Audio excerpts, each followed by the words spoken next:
Evening. Welcome Hi. everybody. We've let everybody in a few minutes early to give you a chance to make sure your Zoom is all set up the way you want it and make sure you can find things. And we're gonna wait for a few more people to join us and get started promptly at 7 o'clock. Feel free to test your audio or anything while we're waiting though.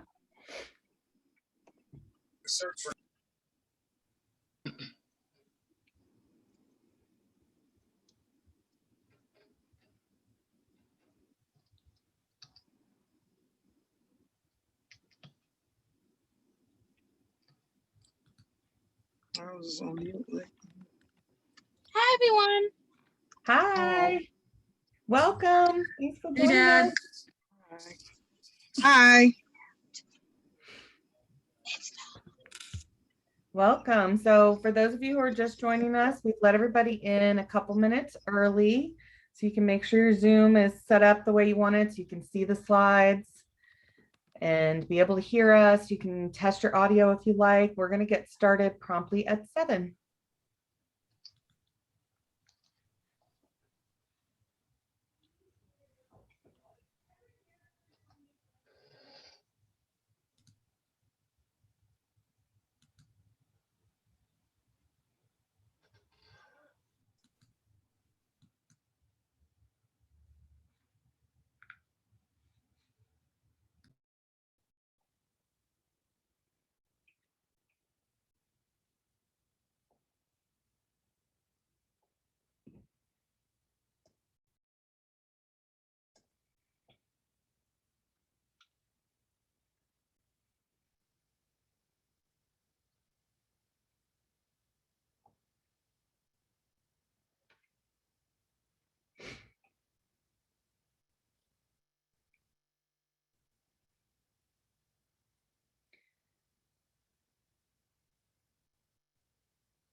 All right. Well, it is 7 o'clock, and my name is Julie Edwards McDaniel, and I serve on the board for Chanco on the James. And I am so happy to have all of you here this evening. We already have over 70 people, and that's awesome. Really glad to have all of you guys here to hear all this wonderful information we have to share tonight. My job is to moderate this. So the first thing I'm going to do is just talk to you guys real quick about a couple Zoom housekeeping. And so I would like to ask everybody to remain on mute throughout the evening so that we can get through a very quick presentation at the start of this. At the end, we're going to have questions and answers. And if you don't know where your raised hand is, it would be great for you to try to locate that and make sure that you know where it is to be able to raise your hand during the questions and answers so that I can call on you to unmute yourself. It is much easier to kind of do that and have less people talking over each other. In the meantime, we will have everybody muted and we'll have a short presentation we'll get started with in a moment. For those of you who aren't sure where that raise hand feature is, if you're on your computer and you haven't updated Zoom, most of you will have a reactions button. And when you click on it, you'll get this little pop-up, and I just blew it up here so you can see it bigger, and the raise hand button is there. For some of you, depending on your device or what Zoom account you have, or if you're on your phone, it could be somewhere else. So check your participant list. If you're on a phone or a tablet, you can touch your screen and look for menu buttons. You'll kind of have to look around and try to find it because it's different for everybody, but it will be very helpful in the end. Ultimately, if you can't find your raised hand, you can also type your questions in the chat, and we will be happy to answer both in the chat, and I'll be reading questions there in the chat as well to ask out loud so that everybody can hear the question and the answer. All right, with all of that said, I'm going to go ahead and move us along here and ask Megan Dern, our youth missioner for the diocese, is going to open us with a prayer. Megan? Awesome. Thank you, Julie. So like she said, I'm going to start us off with a prayer. So the Lord be with you. Dear Lord, I just pray for tonight that we're able to get everyone excited for this summer, that you fill everybody on this call with joy and excitement, that you're able to give words to those who speak tonight, that we're able to give those joining us understanding and calm the fears that might be coming along with this summer. We're so excited that we're able to meet this summer, even after all of this, the worries of COVID. And I pray that you continue to guide those making the decisions to keep all of our campers and staff safe this summer. I pray also for Camp Chanco that we're able just to continue to enjoy the beautiful location that you've given us, the beautiful river and the beautiful forest. I pray also just for all the staff this summer who are getting ready to teach these children, that you continue to strengthen them in your love, and you just open their hearts and their minds to the kindness and love. In your name, I pray. Amen. And next, we have Tally, who's gonna start us off with our meeting. Good evening. Thank you all so much for joining us tonight. My name is Tally Banaszak, and I'm the Director of Marketing and Development for Chanco. So just like Gumby on the back of this slide, Chanco's team is being very flexible with the ever-evolving COVID protocol. And we're also incredibly grateful for your flexibility as well. Our camp families are always the best, and this summer is certainly no different. Over our 53 years, we've learned how remaining flexible ensures a wonderful experience for all of the campers. So Chanco will implement numerous strategies to maintain a healthy camp environment. We know that maintaining and implementing multiple tools consistent with national guidance will increase Chanco's overall effectiveness of our mitigation strategies, working to keep our campers and staff as safe as possible. We also know there's no perfect plan, but our course of action is informed by the CDC, the Virginia Department of Health, and our governor, our bishop of the diocese with her medical advising team, and finally, our board of directors. With all that being said, we're also going to consider what is a reasonable expectation of our staff and campers to maintain best practices and still allow for socialization with mitigation during all of our camp sessions in June, July, and August. Tonight, we look forward to sharing with you the current plans as they are today. But please stay vigilant with all of our communications before, during, and after your session, as we know things can quickly change, and we want you and your camper to be as prepared as possible. But tonight won't be all about just safety protocols. You will also hear from our team about our check-in and our pickup plans, camp life, arts and crafts, chaplain program, and we'll have time for your questions at the end. We encourage both parent and camper questions at the end of this presentation. So thank you again for joining us tonight and for being a part of our Chanco family. We appreciate you always, but this year more than ever. I will now turn it over to Gareth Kalfas, our Executive Director. Thanks, Tally. I want to start with some very good news about registration. We have lots and lots of campers signed up for this summer. The catch to that is that there are very few spots left. So we have waiting lists already on some of our sessions. And if you or somebody you know is interested in coming to camp this summer, probably now is the best time to sign up if you haven't done so already. Our website is still open and accepting registrations for those sessions that are open. And if the session of your desire is not available, maybe you want to jump on its wait list.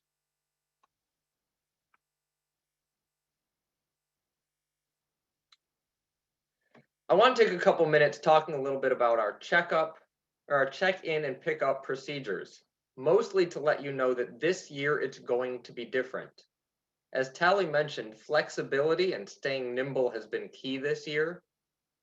And one of the things that means is that we are continuing to give you information on an updated basis.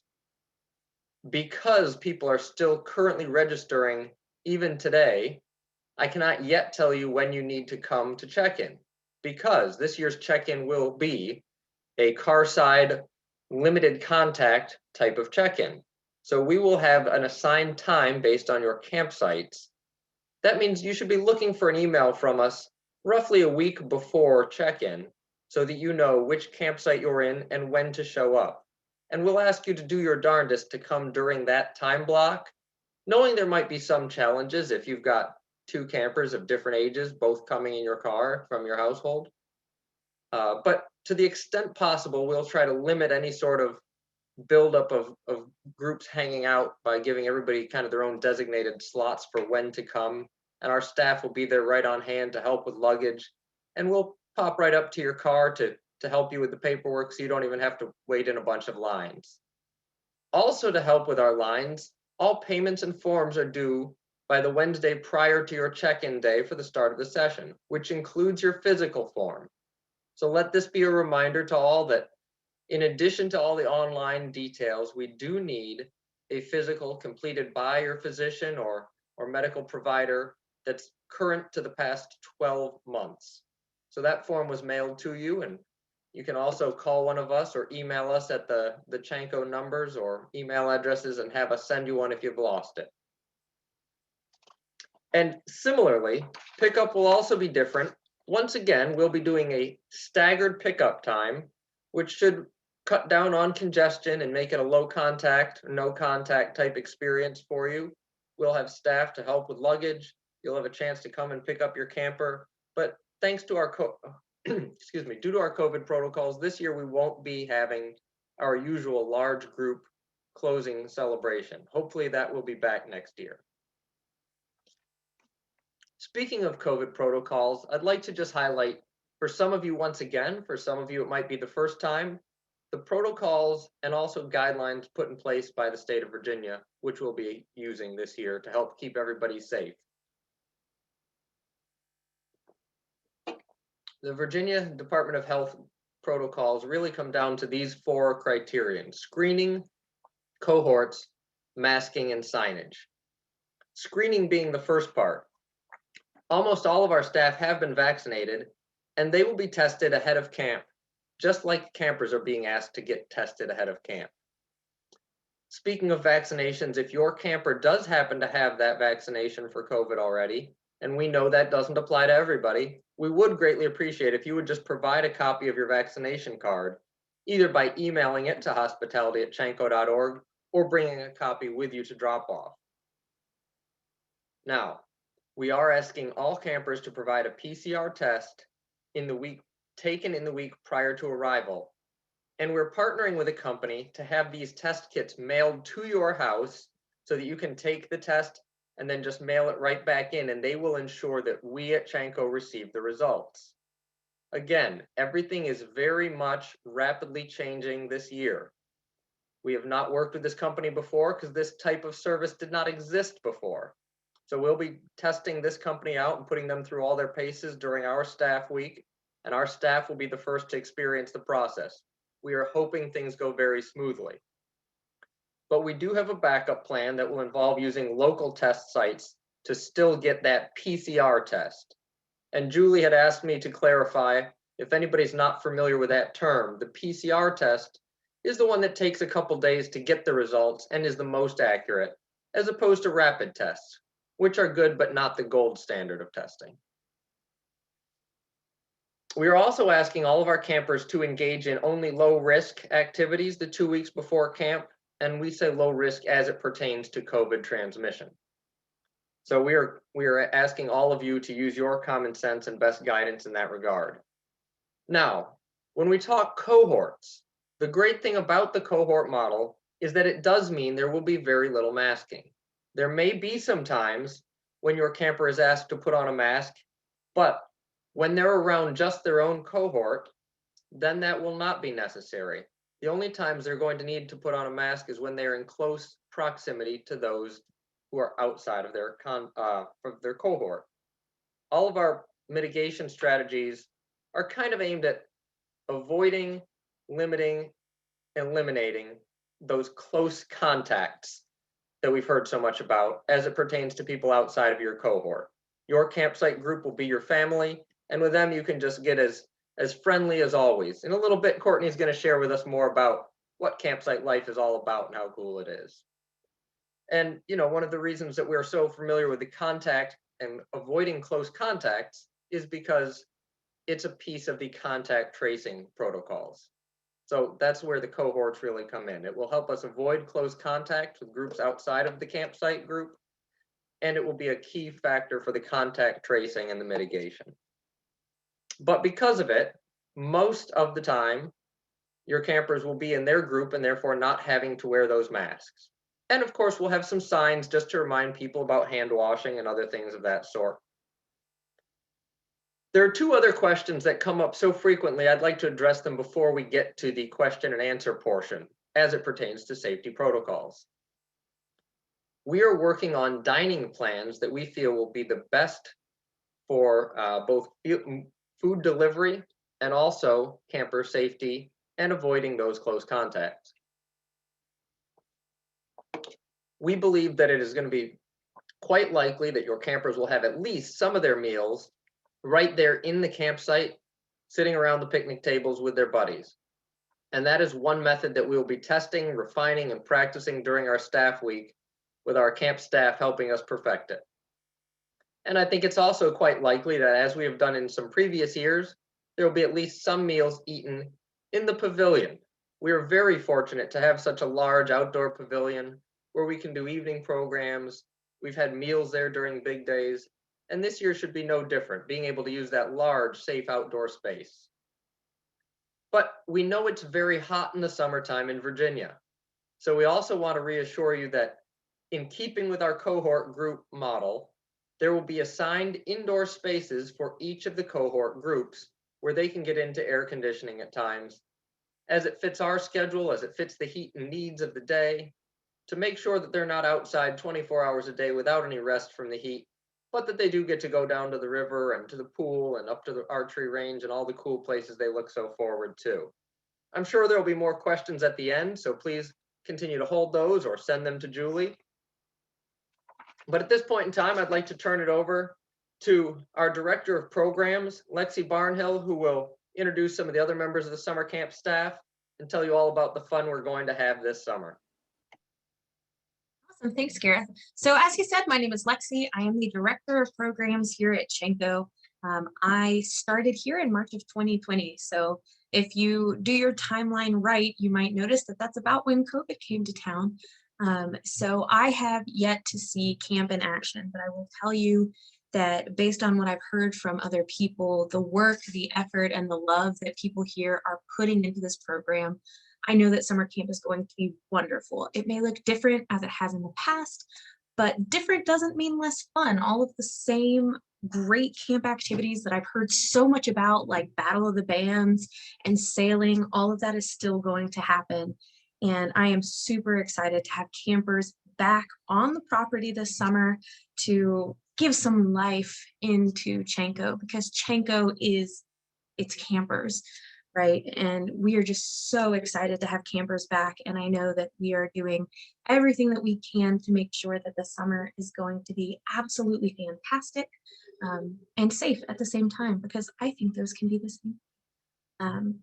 But now what we're going to do is I'm going to turn it over to Courtney. She's going to be the assistant camp director this summer, and she's going to tell us a little bit about what it looks like to live in a campsite.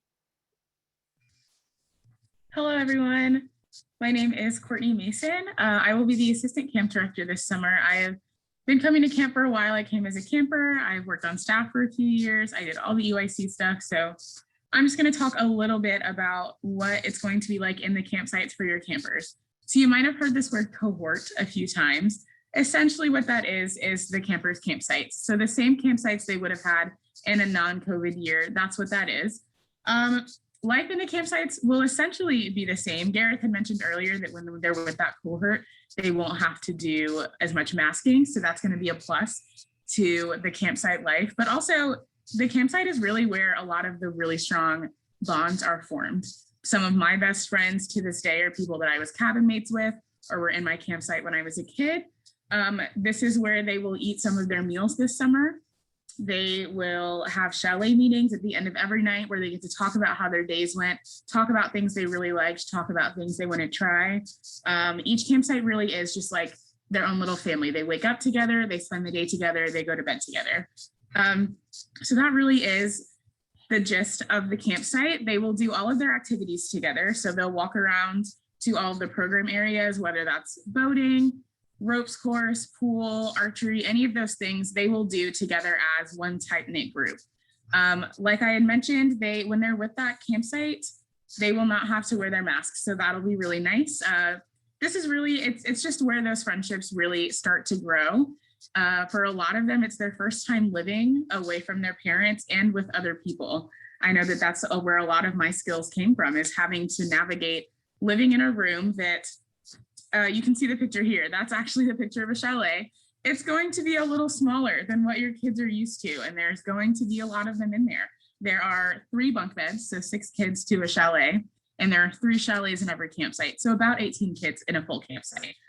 For a lot of them, this is their first time learning how to live on their own, how to make their beds in the morning without mom having to tell them to, how to navigate issues with their peers when they're living right on top of them. So it's really a great opportunity for them to grow as people, as kids, as friends, as peers. A lot of them, it's where they discover some of their leadership talents. So it really is just one of the most formative experiences at camp, is being in that campsite. So I'm really excited to have those campers. I hope you all are excited to have your kids meet some new people, maybe see some friends they haven't in a long time, and just really bond with their cohort/campsite this year.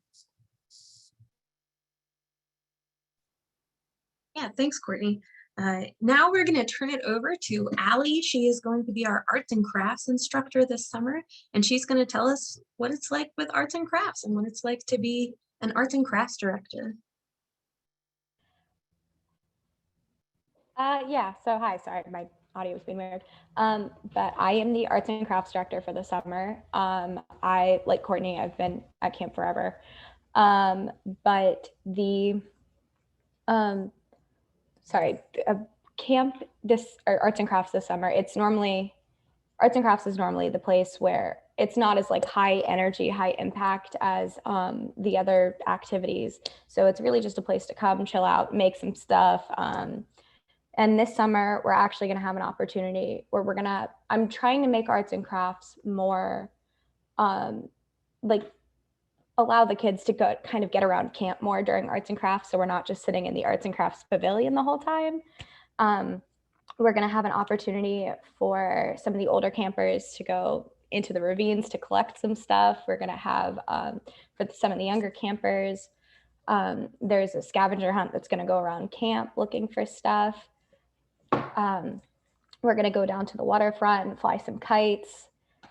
Yeah, and we're also going to, this summer, we're putting more of an impact on recycled crafts and using things that can be found around camp instead of, things that we have to buy and like you can never really use again. So we're going to be, one of the things I'm really excited about is we're going to be making recycled paper. So your campers will have stationery, so they will have no excuse not to write you home. Yeah. But arts and crafts, it's going to be really fun this summer. I'm trying to make it, because it's normally not one of the activities that kids are most excited to get to, but I'm trying to make it super fun this summer. So hopefully, fingers crossed. Yeah. Cool, thanks. I'm sure arts and crafts is going to be wonderful. And I'm sure all of you were expecting to have to go get your own paint supplies by grinding mud into paint and getting that fun experience, ravine raging / arts and crafts. It's going to be great. You're going to have a ball. So now we're going to turn it over to Megan. She's going to tell us a little bit about our chaplain program here at Chanco. Thanks, Lexi. So my name is Megan. I am the youth commissioner for the Episcopal Diocese of Southern Virginia. It's a complicated way to say I am on the bishop's staff and I do youth stuff throughout the diocese. And one of those youth things that I do is I have been working with Lexi, the program director, and also our summer chaplain, Cornelia, to come up with a great chaplain program for the summer. So Chanco on the James is a mission, a ministry of the diocese, and we want to provide a safe place for your children and youth to explore God and their spiritual life. So through that, something that we've heard been say a lot is that kids come to see God in nature, and we want to help them with that. We want to help nurture their experience. So this year, our theme is creation care. So in that, we are going to be talking with your children and youth about where you see God in creation, how you see him in the James River, or how you see him in the trees. So we're really excited about being able to bring this ministry to Chanco on the James. Creation Care is actually a ministry of both the presiding bishop, Michael Curry, and our current Southwest Virginia Bishop, Susan Haynes. So we're excited to continue doing this. We kind of have 3 principles we're going off of. We're looking at loving formation. So teaching your children just how to love creation around them, how to appreciate what they're seeing. We're also looking at liberating advocacy, how they can participate in standing up for nature and those who are vulnerable to what's happening. And also this life-giving conservation. What can we do to continue to support Chanco and the beautiful location that there is? I know that there's so many things around of just taking care of it that we can do. And so we want to continue teaching your campers how to love God's creation. That's the chaplain block.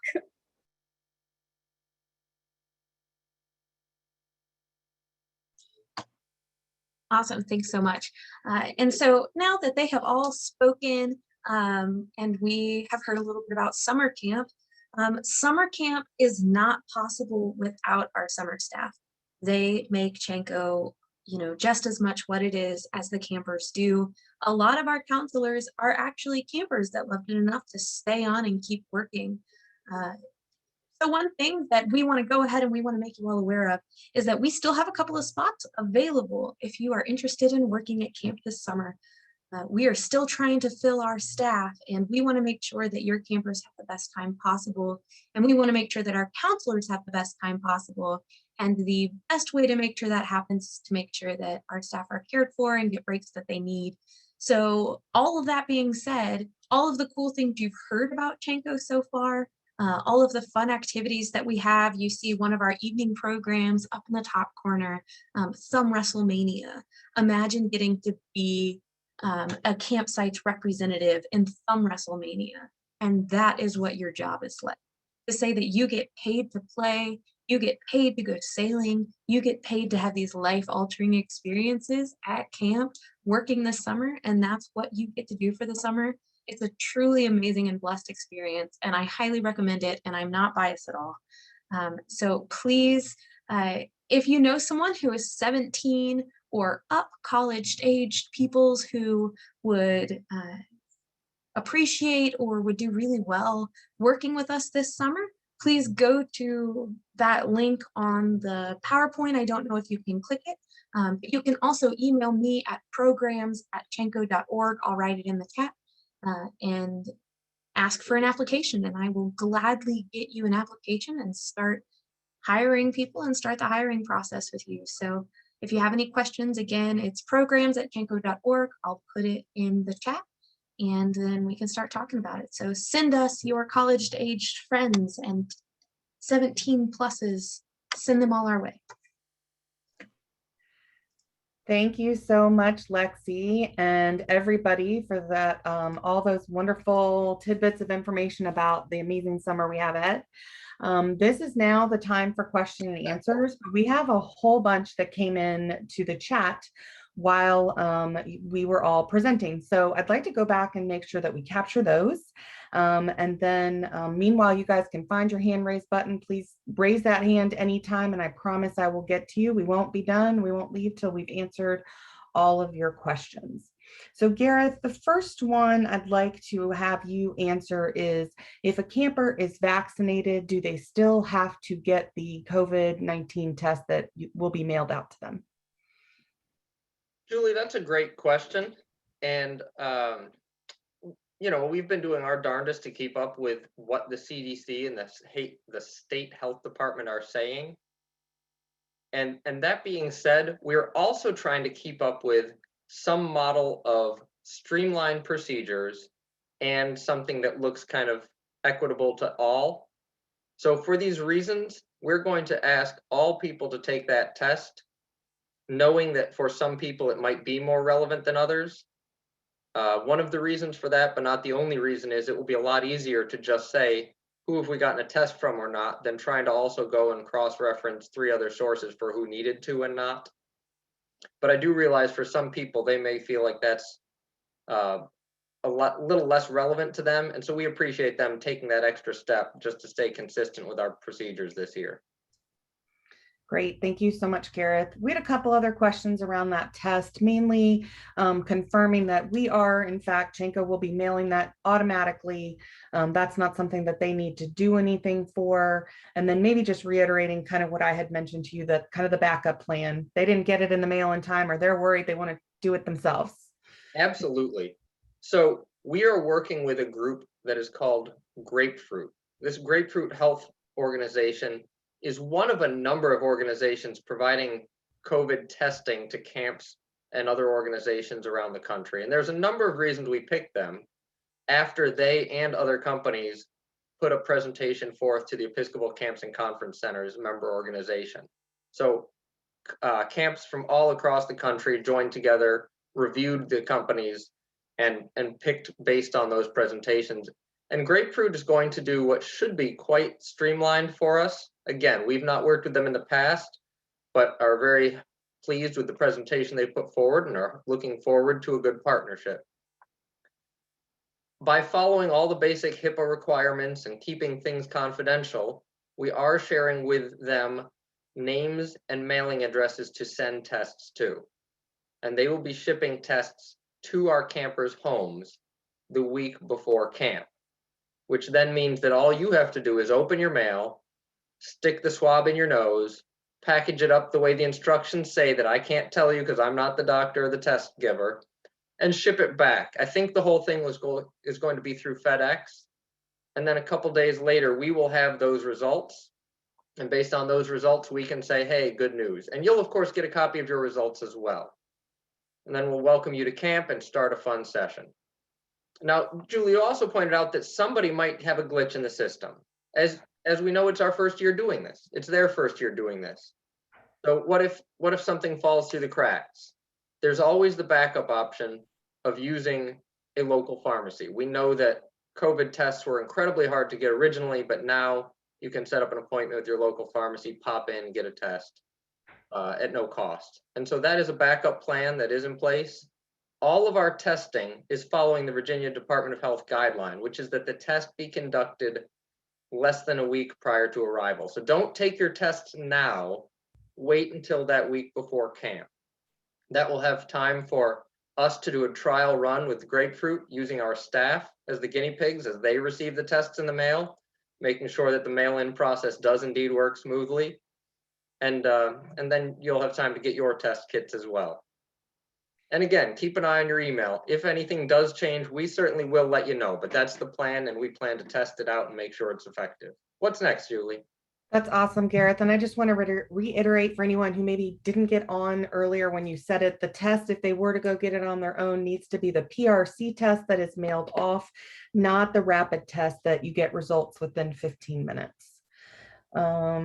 Let's see. The next question is in regards to that quarantine, which we're not asking to quarantine. So I wanted to verify that. But the question more specifically was, will fully vaccinated campers also be asked to quarantine? I did kind of offer an answer in the chat to this, Gareth, but I wanted you to go ahead and just confirm that I answered correctly, that we're not asking anyone to quarantine, but we're asking everyone to, use their best judgment and just, be safe in those 2 weeks prior to coming to camp.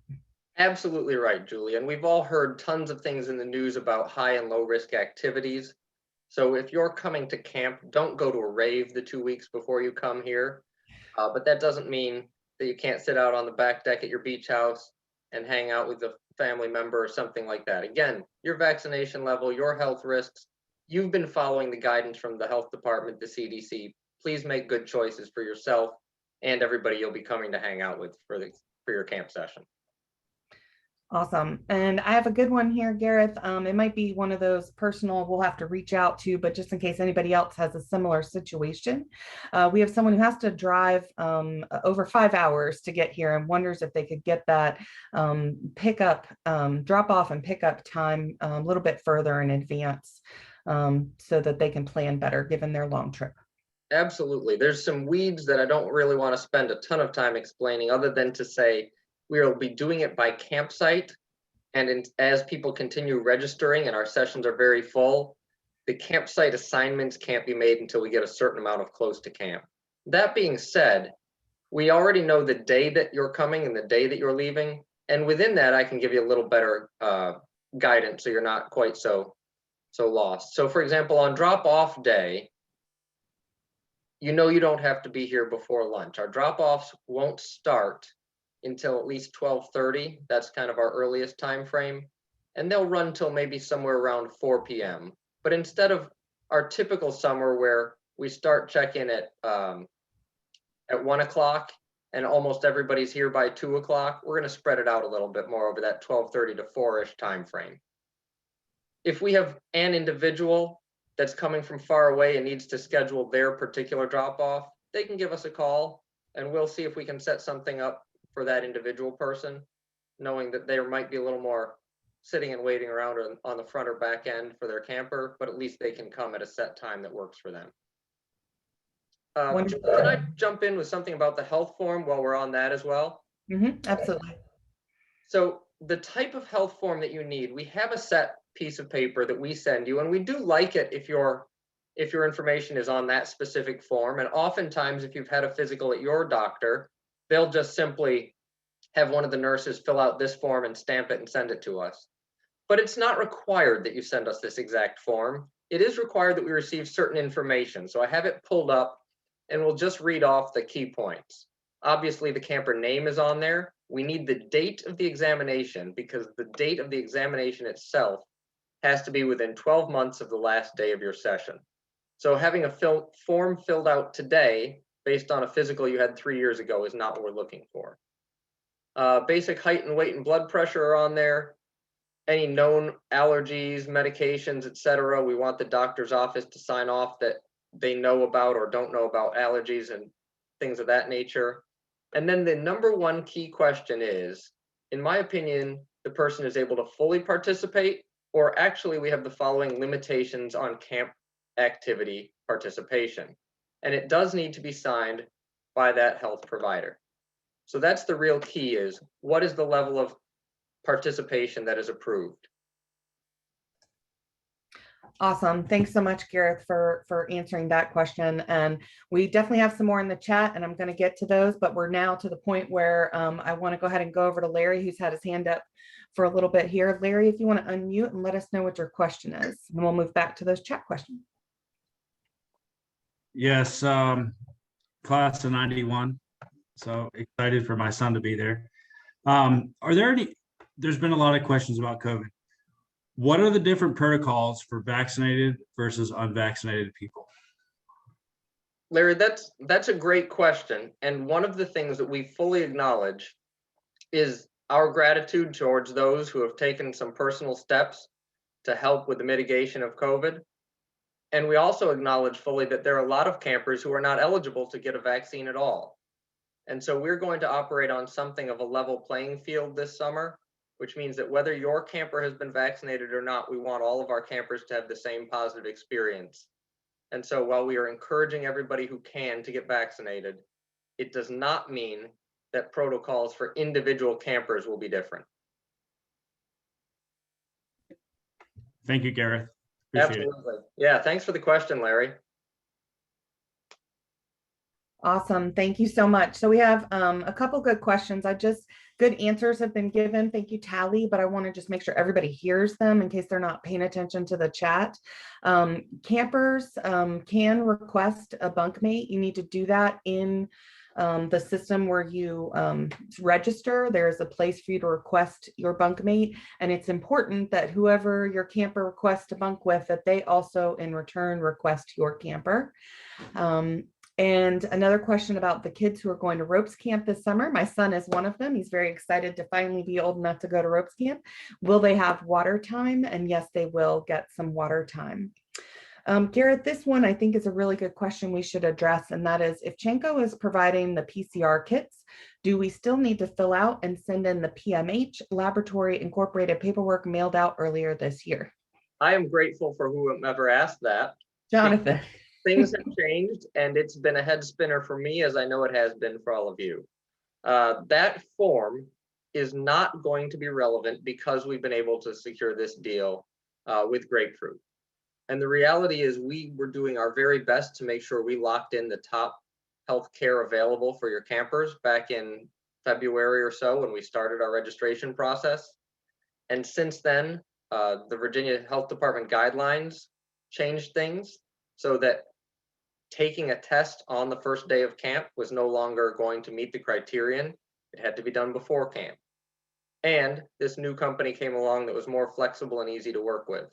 So we are sorry that we sent out some paperwork that turned out not to be relevant to our summer, and we're grateful for your understanding with that. But you can take the PMH lab stuff and put that off to the side and just wait for a box to show up in your mail about 3 or 4 days before camp starts.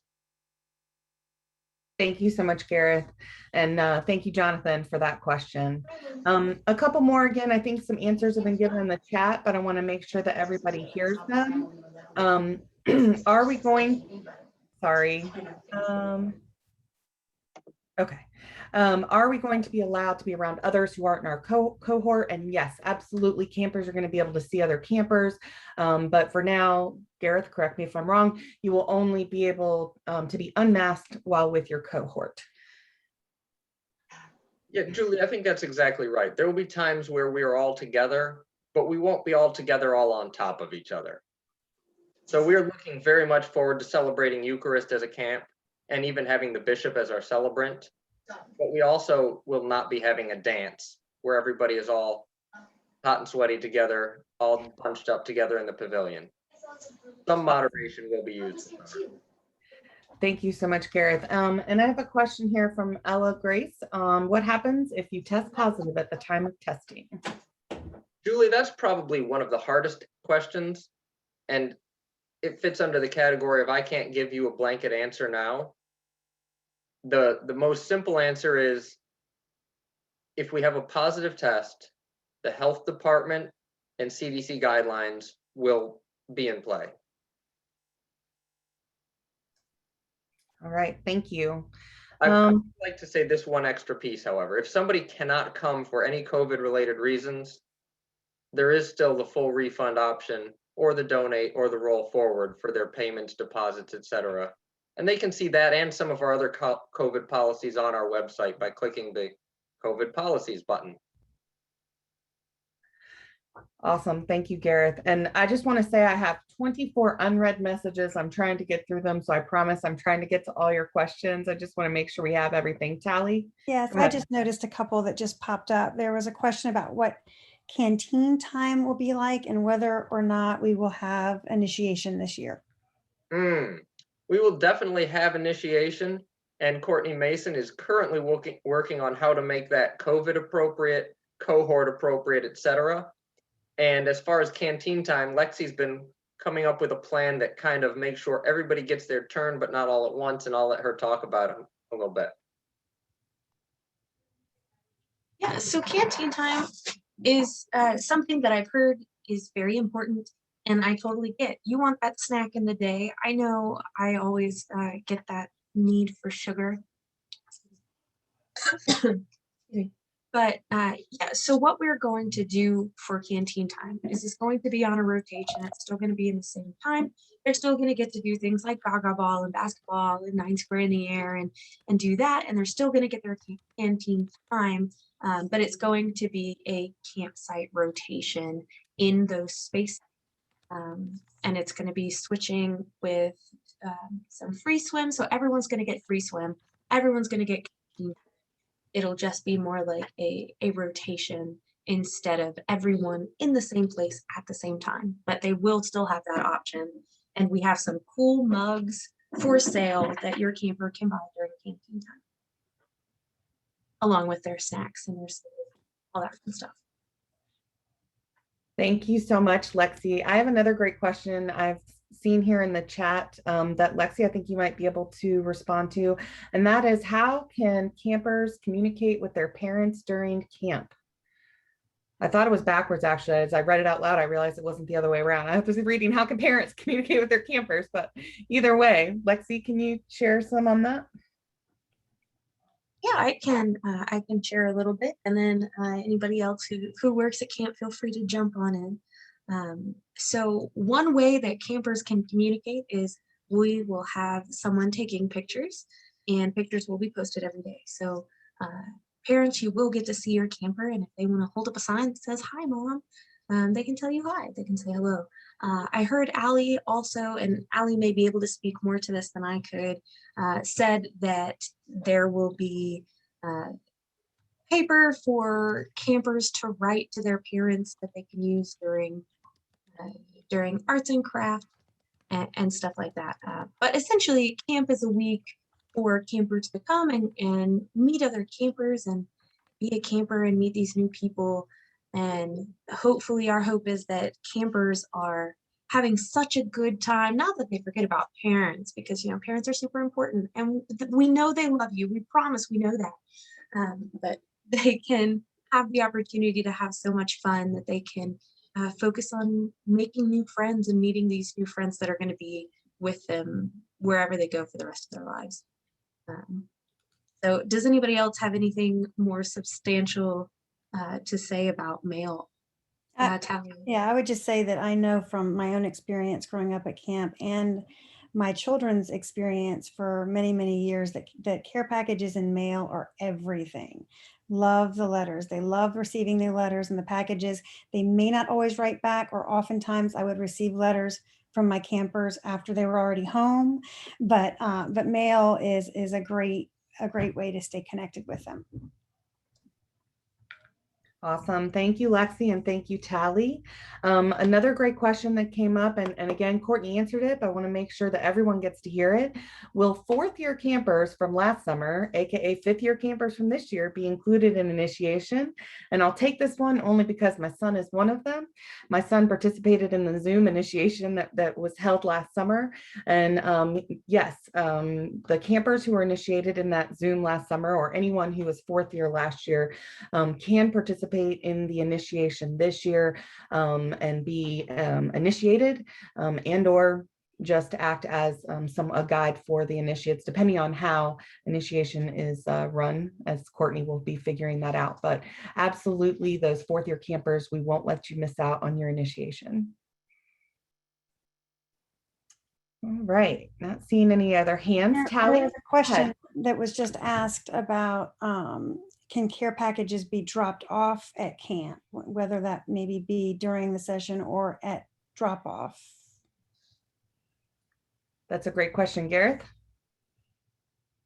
During drop-off day, you'll be dropping off obviously your camper and hopefully also a good bit of luggage. At that time, we would also love to collect both care packages and change for Chanco boxes. These are all things that can be dropped off on check-in day, and care packages can be mailed.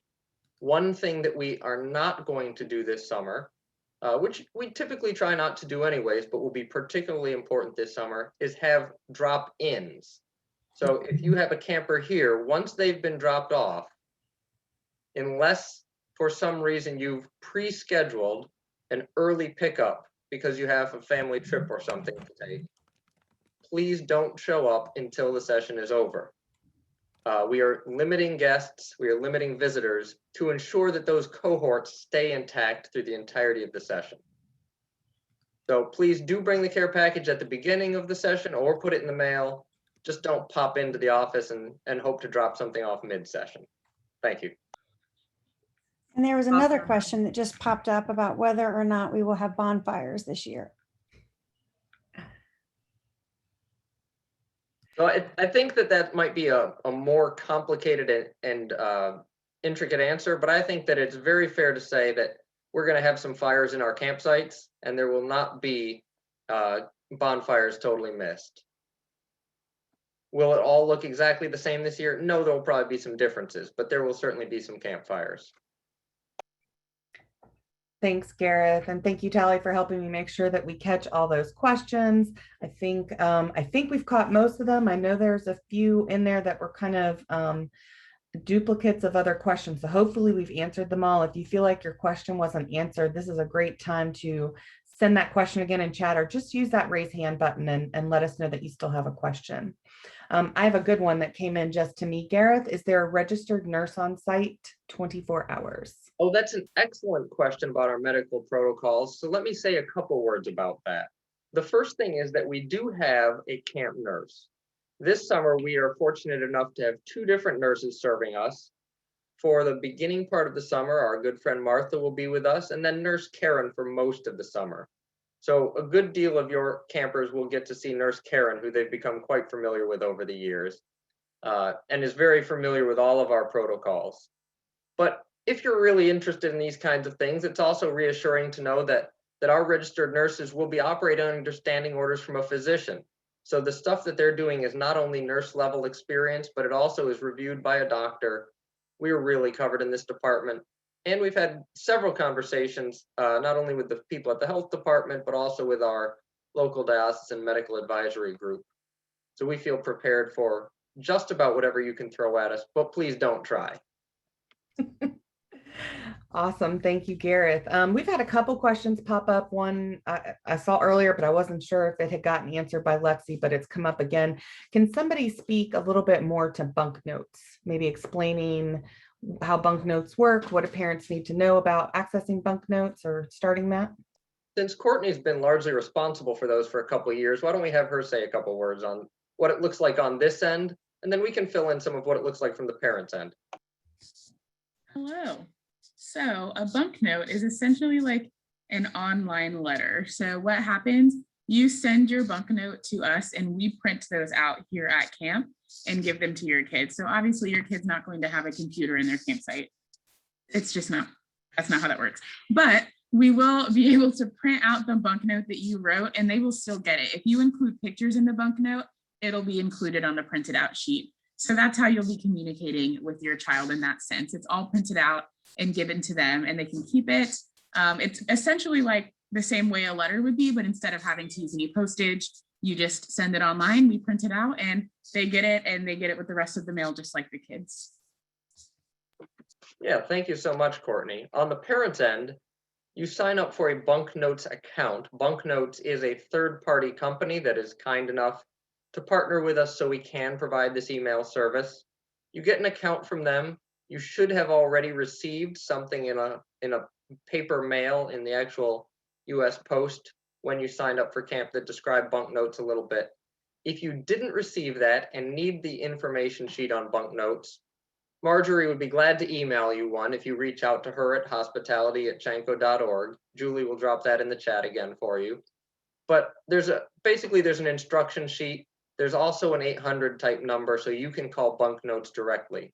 If you're having trouble with your bunk note or need a little coaching, their team is better able to handle that than ours because we only receive the emails once they're sent. We have no interaction with you typing and sending the emails through their portal. So that's how that works. And I also saw a comment about camp pickup. And I think I forgot to mention the pickup time window when I was talking about drop-off window. So we'll be doing pickups on the closing day, which is a Friday, from about 9 a.m. till about noon. And again, they'll be staggered. Awesome. That's great, Gareth. Thank you so much. All right. I do see a couple other questions coming in that are repeats of questions we've had before. So just in the interest of time, we will answer those in the chat for you for sure. But are there any additional questions at this point? If you put one in chat that hasn't been answered, let me know. Tally, you got one? I saw that there were just a couple. There was a question about whether it was best to pack in a trunk or luggage. And there was a question about rules for what can be included in care packages. Oh, great. I'll speak to care packages for a minute as somebody who lives on site year round and is familiar with our wildlife. And then maybe either Lexi or Courtney would like to say a couple words about how to pack best for a summer. One thing that we know is that it's really cool to share our camp experience with the wildlife.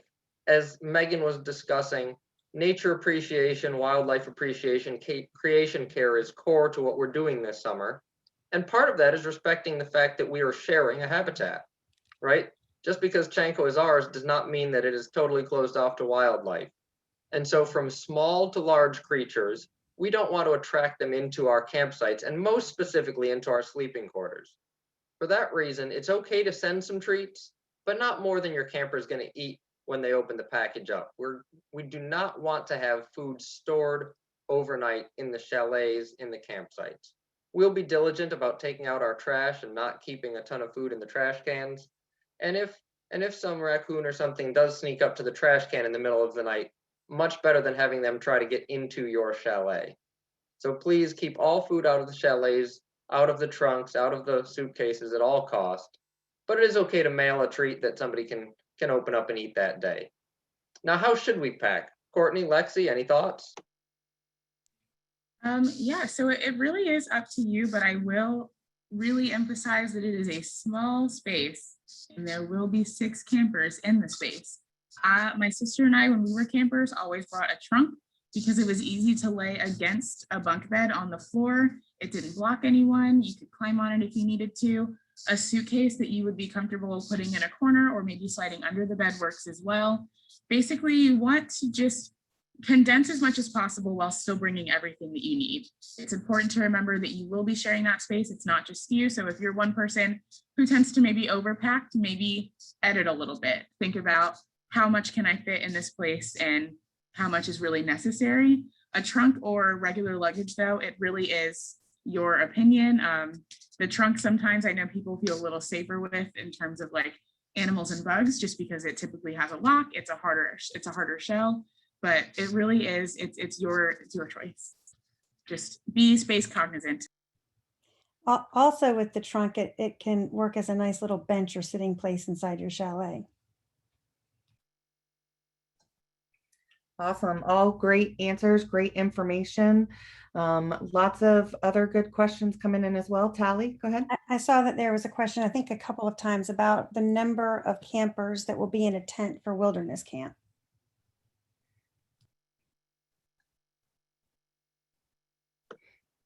Yeah, that's a great question. If people are specifically attending wilderness camp, give us a shot offline and we'll catch up and talk about some of the specifics of that program. But very generally, just keep in mind that we're doing the cohort method. So you will be in pretty close quarters with your tent or your chalet mates. And that is one of the things that we are all taking on as our level of risk this summer, is that small group close contact. And so the chalets hold up to 6. And our typical tents are much larger than kind of a backpacking type tent. They're large in canvas and they hold 2 beds. If you've got details about that program that you'd like answered, give us a shout and we'll talk the details of wilderness camp with you.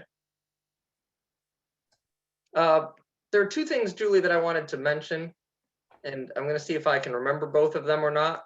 And I think one of them was in the chat. Oh, yes. So the first one is that I want to give a shout out to Trace Scordo, whose mom is here, just because I want to make sure that we say hi to him and also let him know we'd love to have him on the staff this year. So that's a little directed recruiting, and maybe Trace is available and will join us.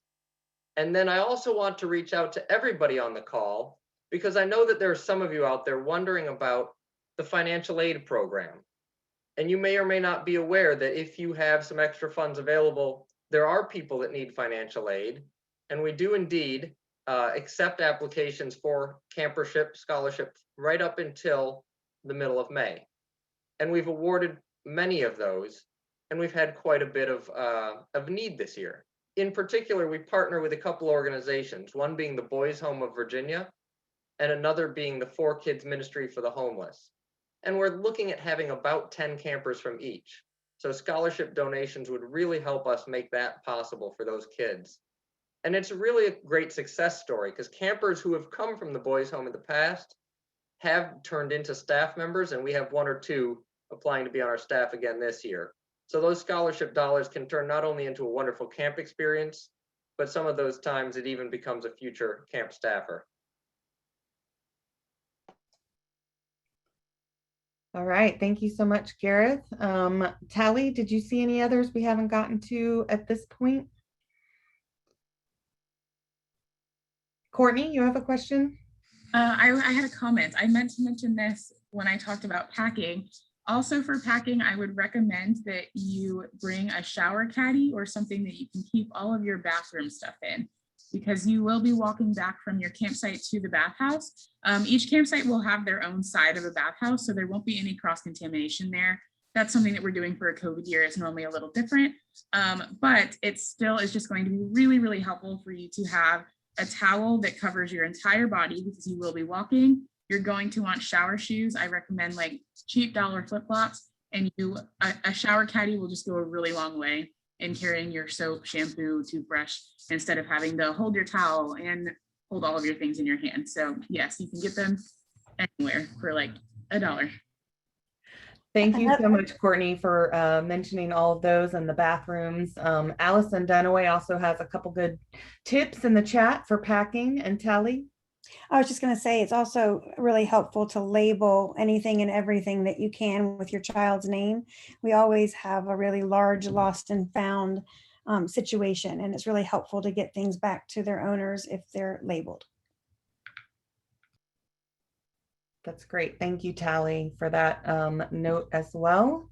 And we are heading into 2 minutes to the hour here. You guys have asked such amazing, wonderful questions, and I know that this has been a really good, informative session. I imagine there might be questions that come up after, and if there are any that you have after you get off this call, please do email, again, that same email as before, the hospitality@chanco.org, and I know that they'll get back to you with answers as quickly as possible.